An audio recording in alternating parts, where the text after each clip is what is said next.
Hello and good morning, afternoon, or middle of the night, depending on where in the world you are. Time zones are hard. I'm Alex Jonathan Brown, Senior Content Strategist at Iron Horse, and welcome to AEO for Demand Gen Teams.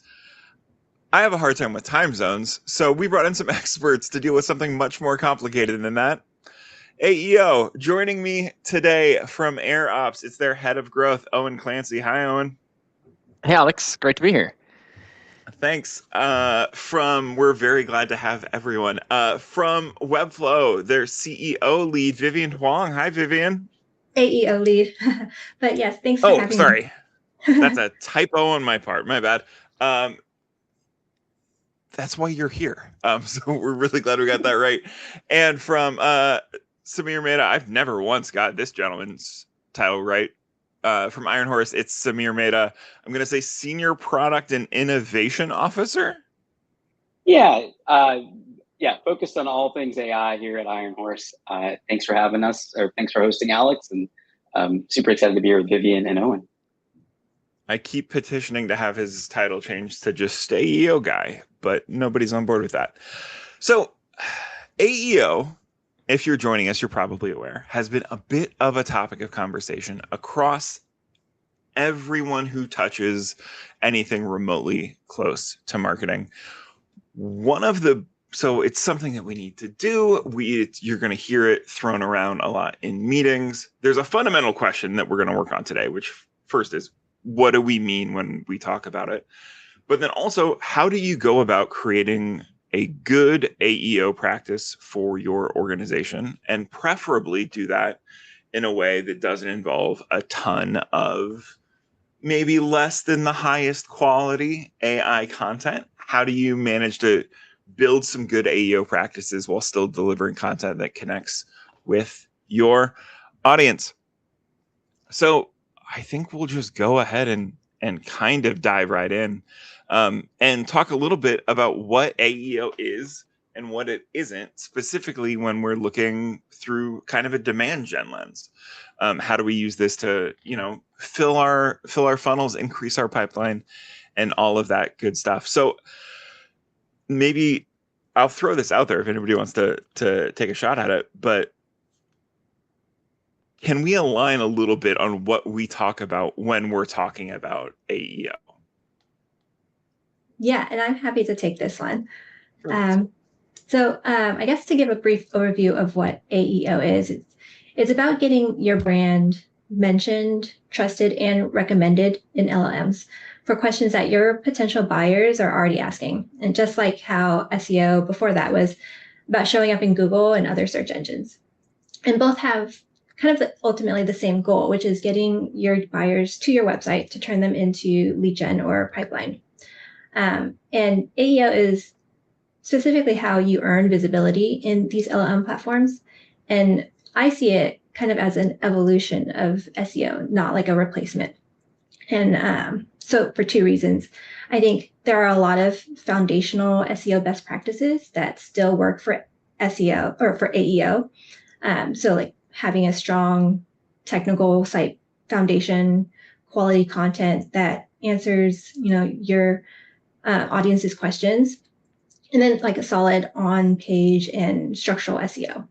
But also, secondly, I think that AI search is just expanding the surfaces where your buyers are searching. It's not replacing Google. The pie is just getting bigger. Where I think that AEO differs from SEO is that you're not just optimizing your own website and content anymore. You need to optimize for the consensus of the web. So what everyone else is also saying about you. I think AirOps actually had this really great study that showed that 85% of citations in answers came from third-party sources, not just like your brand sources. So I think that means that your offsite authority now matters more than it ever did in traditional SEO. Yeah, I think one of the things that's interesting about that is if you do a search so often, like at least for me, if I'm looking for true responses, like getting branded content from the same organization that's the one that's telling me they're great, like has a different effect than it would from a traditional SEO search, where you are like, okay, yes, I'm going to go to your website to learn more about you. Like having that third party influence is, for me as a user, really important, and it makes the message hit a little harder. But Owen, we'll kick it over to you.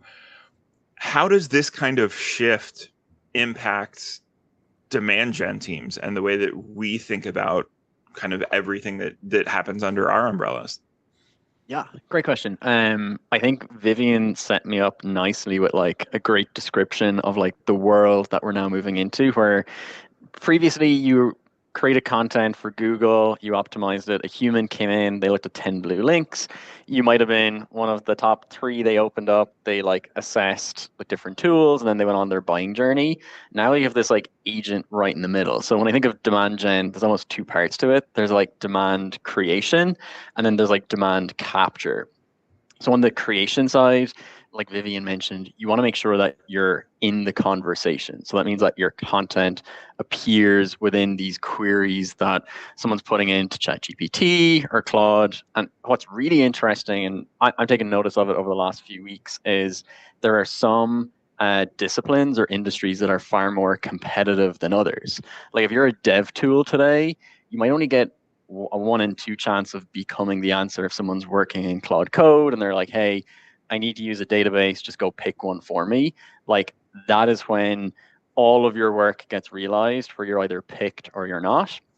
But if you're in a CRM category or a project management category, I think your opportunity to appear is like shorter than Google right now. So your barrier to entry is a lot higher. So when you think about demand creation, you really want to narrow down to, again, back to the basics of marketing. Who's your audience? What do they care about? So you want to make sure that you're creating the right content for them, and that kind of like in the old school world of like keywords, did you appear? Were you on page 1? Now you want to make sure that you're getting mentioned and cited in those queries. So I think it's like what Vivian said, it's an evolution of SEO. It's not all that different. What we're seeing on our side is that where you're present on page 1, you're increasing your chances of getting into that like ChatGPT answer. But the 2 or 3 big tactics you need to be aware of are like your on-site content matters. So continue to invest in your blog, your product pages. What's really important now is like your structured content. So if you have support docs or developer docs, like that is a great place for you to commit time. Might not usually be in like a demand gen person scope, but it's where you should be directing other people to keep their content up to date. Again, Vivian mentioned it, but offsite. So where beforehand it was maybe within your control to get like backlinks that lived elsewhere, now you got to like really ramp up your efforts there to make sure not only are you mentioned on other websites, but are you mentioned in like the right like tone? Is it positioning you correctly? Or have you done a pricing change or launch recently that you need to like recorrect how something is changed? Because that all bubbles up to consensus. If you are an enterprise tool, you want to make sure whether it's on-site or off-site, everyone is like speaking the same language, because the more diluted your message is between those different sources, the agent is not going to know which way to go, and then you're going to get dropped. So the stronger signal you can present on-site and off-site, that's going to mean that you're going to appear in the answers for the questions that you care the most about. So one of the things that I think is really interesting as we started to kind of dip our toe into like, okay, so this is what our goal is, and we're already getting 100% agreements in the chat. So great work, everyone, so far. But as we're dipping our toe into what AEO is and how it works well, I feel like a lot of the like what to do is sort of broad strokesy a little bit in the way that maybe SEO hasn't always been. There's not a version of this conversation where we're saying in the way that you would for SEO, really pay attention to your meta text, right? In the way that we might have done a couple of years ago for SEO. And so that's kind of what I want to move toward next, is how, as we're working on this stuff and thinking of this stuff, how is what we're doing changing? So like the goal, yes, is to be in all these different places, but we're still running demand gen orgs that A, still care about SEO, and then B, a lot of times don't have a ton of extra resources to now go solve this problem. So what helps to make those cases, I think, often is data, and is being able to say, we're doing this and this is how we see it show up in the results. So maybe we'll just do a quick whip around. Y'all are all involved in different ways with this kind of AEO movement, or move toward a little more AEO. So are there AI attributed discovery things that you're seeing that are worth throwing out here now? Maybe there's something that you tried and didn't work. Maybe there's something you tried and like really did work. I'm kind of opening the table to chat about any of that you want to talk about, because it is not a checklist in the way that I think we've often thought about some of this discovery stuff as being a checklist in the past.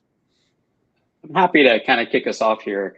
I think Vivian and Owen have been spending a lot of time, and you guys are probably have a lot to share about things that where you've sort of failed and you've succeeded. I'll talk about some of our, I'd say, not failures, but some of our where we sort of went down a journey and we were like, maybe that isn't the right way to do it. So here we started, there's been so much knowledge and information. Some of it's good, some of it's bad that's out there.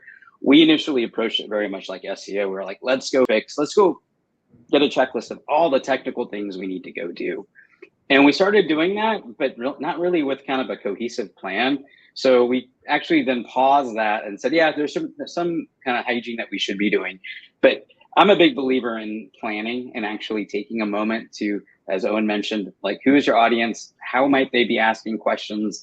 But taking a moment to actually step back and look across your journey. I think one of the things on the demand capture side that's been super interesting to me is marketers like to think in stages, but the reality of what somebody does in ChatGPT or Gemini is they can compress awareness all the way down to decision in like one prompt or two prompts, maybe three prompts. And I think that compression is super interesting because you may go from one prompt, like I'll be honest, when I do my first prompt, I kind of skim the results and then I ask a follow-up question that either provide the AI or the LLM more context, and it starts to sort of refine based on my attributes. And I think understanding the funnel within your LLM for your buyers and trying to kind of model that, I think is super important. So we went from technical to let's go like track 900 prompts, which was totally not feasible. So where we've landed at is kind of a balance between the two now, where we're really focused on kind of key prompts across the journey and measuring those across the LLMs where we feel are important to Iron Horse. But it took us a moment to get there. Absolutely. Vivian, Owen, any of that kind of list I threw out earlier of either stuff that you've tried that's worked, hasn't worked, or just general takes on kind of where things are? Yeah. For us, we kind of look at it in like three different layers. Like first, visibility and like citations, which are kind of like leading indicators for us, whether we're moving the needle on some of the experiments that we're running, and then more downstream metrics like LLM attributed signups, new customers. We've been running a bunch of different content experiments, like specifically designed to test what kind of content makes us more visible in AI search. And then we also make sure that all of the experiments we're running don't negatively impact our SEO channel long term. So some things we've tried are like adding FAQs and schema, which on our feature pages, that experiment we saw like 330 new citations come from just those 6 pages that we tested alone, which were 57% of like citations across all of our domain within like a few weeks of launching that. We also tested adding FAQs on blog content, and we didn't see the same impact, possibly because those are more informational type of queries, which are probably already answered in an LLM answer anyways. Other things we've tried include like adding structured tables, restructuring like our listicles, adding a table of contents. So we found that a lot of things work, and then there were some things that didn't.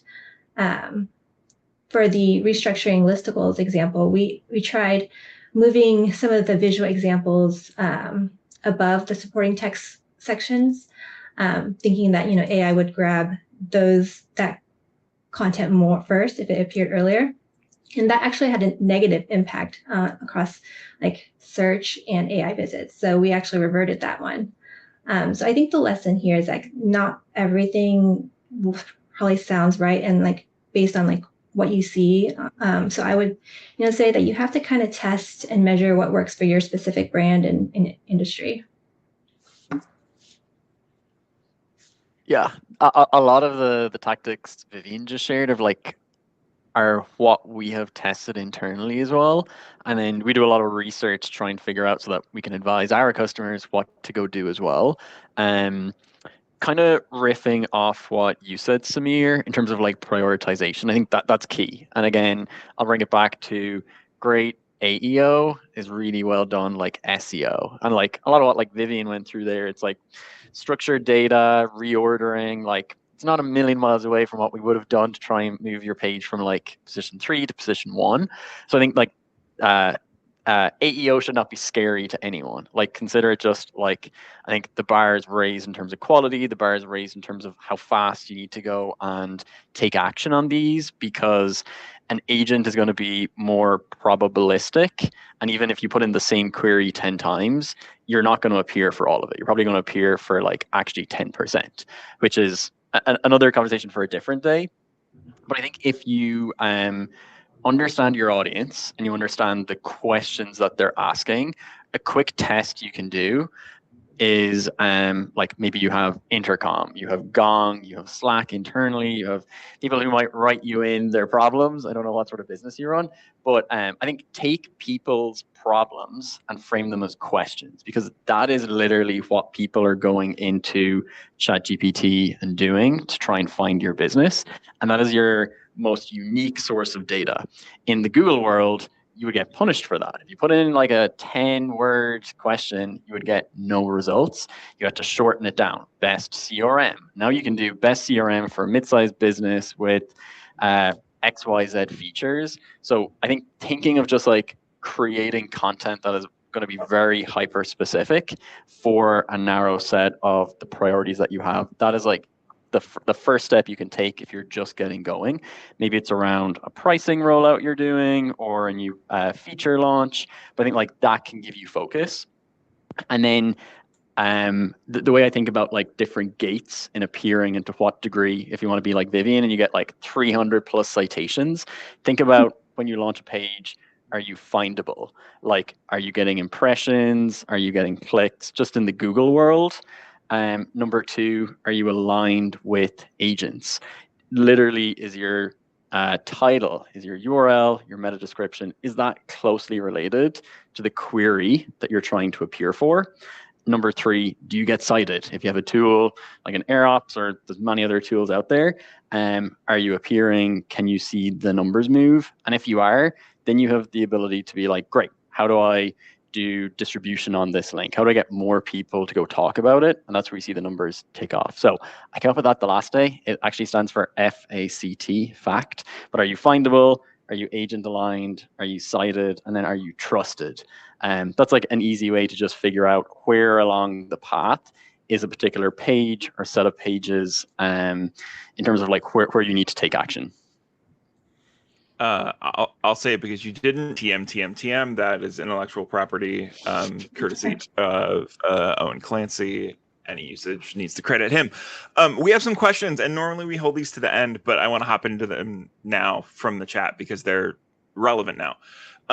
So kind of working backwards, first from Simone. Owen,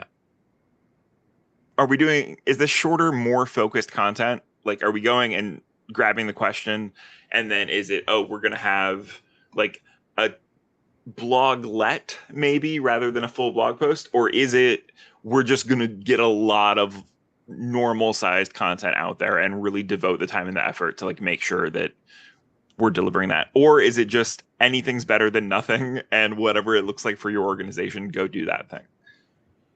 Yeah, there's no like one size fits all. We're actually doing a study at the moment to figure out, does length of your article or page have any contribution or impact on your citation rate? From what we're seeing, provided you're like over a minimum of like 250 words and you're not going over like 5,000 words, there's like negligible difference. So just on length, I would say, again, make it readable to a human. Like what an agent will be able to like extract from is actually what any of the four of us or anyone on the call would want to go and read. Like it should be easy on the eye. You can get the information you want easily. So regarding content length, I would say there's no real guidance there. It just kind of depends. Do test like Vivian suggested. And then number two, you do need to get into long tail content creation. So the difference being, in the old world, I worked for like a telecommunications company. We cared about SMS API. We cared about SIP trunking, voice API. These were the keywords that we were like, we have to own. And we created those pages. We created like a few around the edge, and we just continue to optimize. Now you need to be thinking of like, how can I create a page that's actually focused on something that's 6 or 7 keywords long? So it might be SMS API for enterprise software engineers. And again, it's not as if you need like a million of these, but I would say for your business, look at the questions people are asking. What is a subset of 10 that you should go and create content on? And then launch that experiment. Like, again, getting stuff out in the wild is the best way to figure out, is it working for your business? Is it going to like help you appear in the answer? This is, again, we're working our way up through the chat. And I think this was a question that came up while you were giving us some of your examples, Vivian. But when you were doing the table of contents thing, is that like sits at the top for a longer piece of content? What, how does that work, basically? Yeah, so for the tables, actually, we hypothesized that, adding some of the content in a structured HTML table with like, pros, cons, especially for comparison articles, would, make it easier for agents and humans to read. So we tested it on some of our comparison blog articles and actually saw a lift in both search, like organic search, and AI visits. And actually, I think AirHouse just recently came out with another study that showed a lot of these elements had impact on, I think, citations as well. And then to answer another question from the chat, we also tested, reframing our headers as questions. And we saw pretty positive stat signal from that as well for both AEO and SEO. So yeah, I think, really it depends on your industry. Again, I would recommend looking at what Owen said, like the questions that your potential buyers are asking, what kind of content you have, and figuring out what different things you can test, and just go and test. And if it works, then scale it. If it doesn't, then, revert. We'll pull back the curtain a little bit. We do have an outline that we're kind of working through, and we got other stuff we want to get to, so we're going to move on from the chat a little bit, but keep your questions coming and we'll get to as many of them as we can. But there's one that sets up our next section really well, so I do want to ask it. When we're doing these experiments, and this is either from industry best practices or what you're seeing personally, and anybody hop in, how long should we be looking to see if the results are there? Is this something that we're going to see something in 7 days? Is it something that like, it's magic and it happens within 30 seconds? I doubt it's that. But like, what's kind of the gates that we should be looking at to start taking the data changes that we're maybe seeing seriously, or to realize that there's not been one, and there might not be, and we should experiment with something else? I can go first. I think you should start to see some signal within like 2 to 3 days. So if the context is you set out a new set of 5 pages, you should start to see, number one, clicks and impressions coming through like Google Search Console. And then if you have something to track your like citations and mentions, you should see something within 2 to 3 days. If not, again, go back to my amazing like fact thing of like, are you findable? And then I think you're really looking at like a 14-day lag to figure out like, is that sustained? So one is like, do you see the initial pop? Like, are you visible? Are you coming up? And then because ChatGPT and just like AEO is so probabilistic in nature, you are not going to appear for every single time you test it. Like that's just not going to happen independent of how good your page is. So you really want to be able to like take multiple samples over the course of many days, almost average them. And then it's like, have I gone from not appearing at all to appearing some of the time? At least at that point, then you can like reinvest and see what works, or like Vivian, experiment around the edges of like how you drive it up. But it's kind of like within 2 to 3 days, you should see some initial signal. And then over like 7 to 14 days, you're going to see like a baseline setting. Mm-hmm. All right. Anyone else want to jump on that before I pivot us to our last big little chunk here? Oh, you're muted, Samir. I have a puppy here, so he barks, and so try not to interrupt us. Next time, guest puppy. Question for Vivian and Owen. Actually, you may change. I think, yeah, I've seen us see changes like appear in 2-3 days, but then there is this concept of decay. And how do you guys see that happening? So back to like you make changes, you wait for it to show up, and you wait for a week or two, and you're like, the tools are saying I'm golden, but then if you actually go do a manual audit, you're like, wait a minute, I'm not here anymore. Have you guys seen that? Yeah, I have seen that.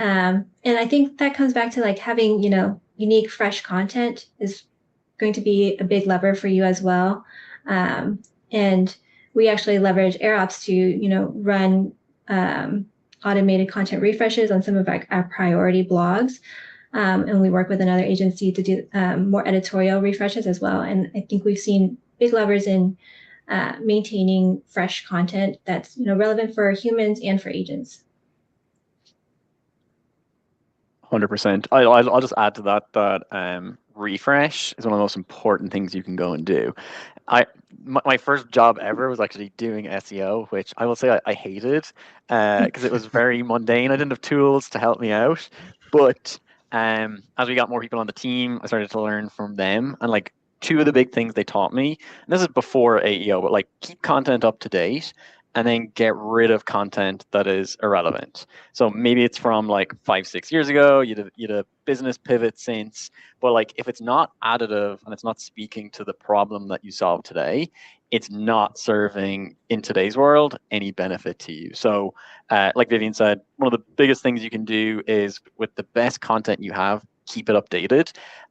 For example, ramp.com, they're on 2-week cycles for their most important pages. Everything else is like on a 4-week cycle where they have tons of internal data. They interview stakeholders. Like they're keeping it up to date with, again, useful information that agents and humans want to consume. But yeah, refresh is incredibly important. So you will see that initial pop. You'll start to see like stabilization if you look at a couple of weeks, and then it's not going to be immediate, but over the course of like a month to a quarter, you should start to see a decay, and that's why refresh is incredibly important.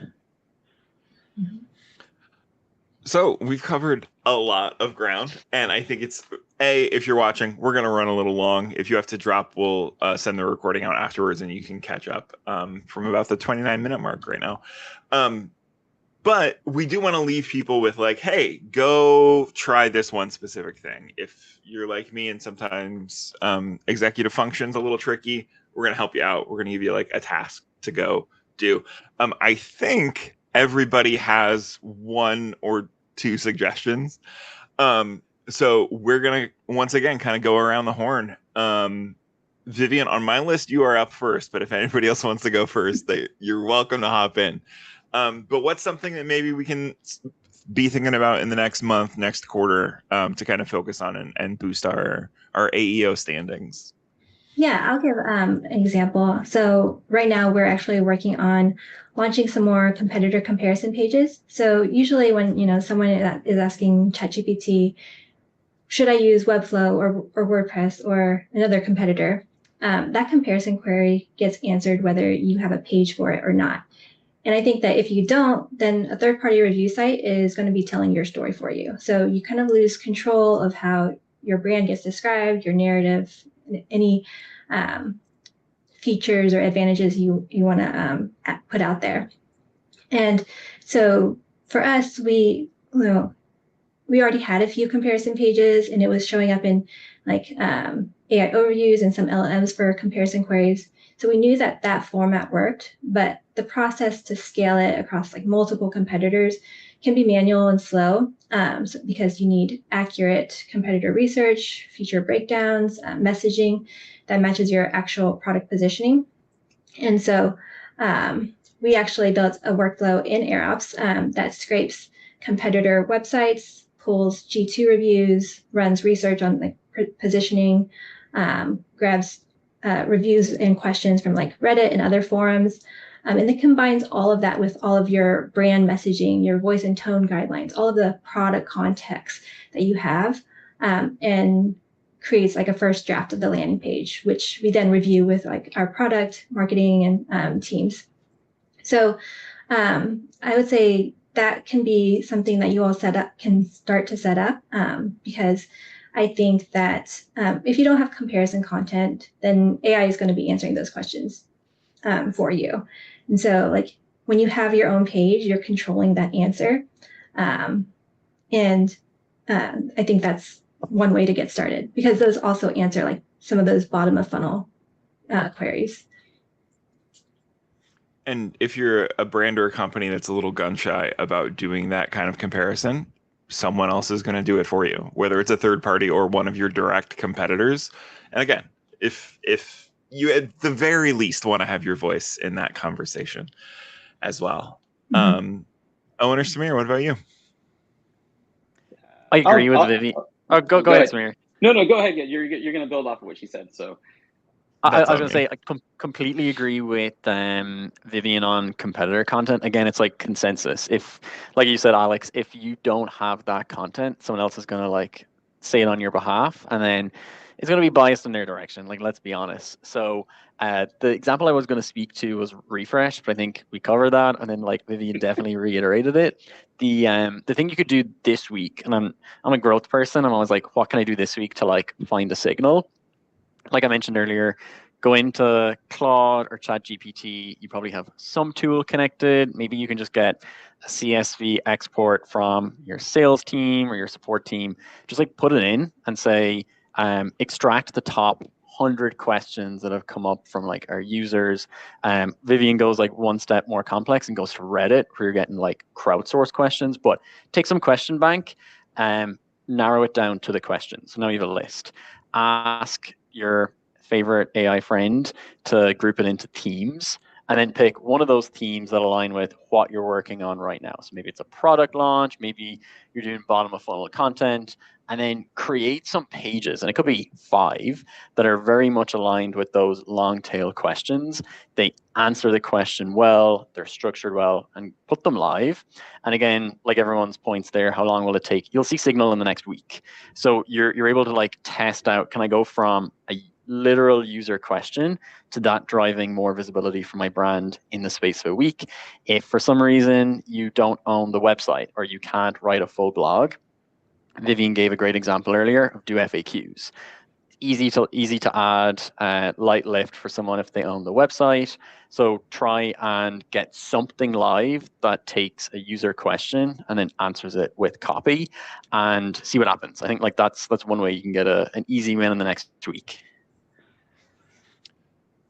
Perfect. Also, if you're at an org and you're on the marketing side of things and you're like, I would love to get that info from our sales department, they won't give it to us. You need to have a bigger conversation about the silos within your organization. It's 2026, figure it out. Samir, we have a meeting once a week, once every other week, and all we do is talk about stuff like this. So I'm familiar with your stance on stuff, but let's talk about it a little more. What should we be doing? I'm going to focus on the audience where Megan and I, our AEO specialist internally, we started boiling the ocean. We were doing all these things, kind of looking at a million different ways, looking at a different blog posts about what to do. And so if I were to tell people, if you're boiling the ocean, or maybe you've dipped your toe into this, you're still unsure how to kind of think about it, take 2 hours, maybe 3 max. Do what Owen said. Go talk to sales, get the transcripts. I think a lot of people don't exactly know what prompts or how people are talking about their products. We tend to think about internal speak or how we at the company talk about our products, but getting that audience research is like, to me, like the biggest unlock. And then building out like those prompts, I would kind of stage them by sort of funnel, awareness, evaluation, comparison, sort of decisioning. And I know this is going to sound like counterintuitive, but I would take time to actually manually run an audit. There are plenty of tools like AirOps and whatnot that you should eventually automate towards, but the value you will get by doing the exercise on your own and seeing what the responses are and like kind of manually ticking them is super educational. The other thing that I would recommend for kind of a couple of prompts by journey stage is in ChatGPT or many of these tools, you can actually see the reasoning. It's behind a toggle, but what I've done is for many of those, I've actually like copy and pasted the reasoning outputs in terms of how it went and how, and this is what Vivian said, it's going to be different per category. There are some themes that are consistent, so it's consistent across categories, but copy and paste that stuff and have your favorite LLM analyze how it's going about, like, where is it going? And it'll actually tell you it's going to Forrester or going to Reddit. And it's super insightful specifically for your category to see how each LLM thinks. So those are kind of the two nuggets I would say. Max maybe takes you 2 to 3 hours to crank out like this week or next week. Yeah, we've got a little workbook that we built because it's the tool that we wish we had when we started our journey. So we'll be sharing that out after the webinar. Awesome. Well, thank you all so much. Like I suspected we got a little excited to talk about AEO and ran a little over our time. So thanks for giving us a couple extra minutes. Before we hop off, I do want to give everybody a chance. Let people know where they can learn more about you, your company, and what you're working on. There was no B to that. I just said A and then realized I only had one thing to say. So Vivian, let's start with you. Where can people learn more about you? Yeah, so you can connect with me on LinkedIn, Vivian Hong, or check out Webflow. We also have a great AEO maturity model assessment that allows you to input your own website, get your own assessment. Yeah. Awesome. Thank you again so much for joining us. Owen? Sorry, I have myself muted. Find me on LinkedIn, connect. I actually shared a useful tool today where you can put in a URL. We tell you where you need to like structurally improve it. Maybe that's the one you can get even before Friday. So go check that out. It's in one of my LinkedIn posts. And then if you're interested in learning more, we actually do 3-week live cohorts where you go from, hey, I know nothing about AEO to, oh, I can actually like build some impressive stuff and then like get on the same track as Vivian. So go check out airops.com/cohort. And then happy to provide more info if people want to learn more about anything we covered. And Samir, our answers are the same, but I'll let you give them if you want to. Where can people learn more about Iron Horse? Well, you all can connect with me on LinkedIn. You can go to ironhorse.io, learn more about what we do. We're a growth marketing agency, demand gen agency. So AEO is one of the things that we help customers with, but we're also looking at how it connects to your broader demand gen strategy. So always happy to geek out with anybody that wants to talk about this stuff. And the tools that both Vivian and Owen recommend are like don't miss, use. It's always fun when we have partners and folks on and they talk about how good each other's product is for half the time. That makes me very happy whenever that happens. So this has been a delight. Thank you all. Again, if you want to learn more about what we're doing at Iron Horse, like Samir said, it's at ironhorse.io. Follow us on LinkedIn. Those tools, we'll give them one more plug. Webflow, AirOps. Did I miss anything else that we talked about that's helpful for people to check out? We're Iron Horse. Owen's already answered the question in chat, so thanks for that, Owen. Follow us on LinkedIn to learn when we're going to do the next one of these. And again, thank you so much for your time, and we will talk to you then. Bye, everybody.